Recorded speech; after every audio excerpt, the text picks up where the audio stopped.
example, this is GT08 vehicle. You have the port for app with the central system. For example, this the purple light is for unlock, and this the gray light is for the lock. It can control to the central system. Okay. And I will connect the device already online or checking system.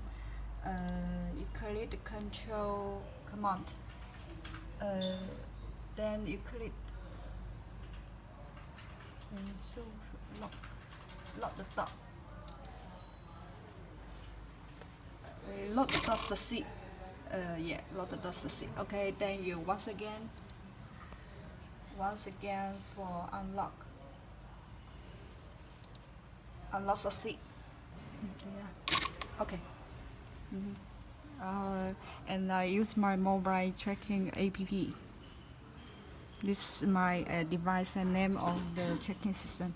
Then you lock the car. You should put in the password.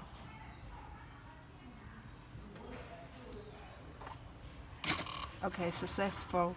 Then you open the door.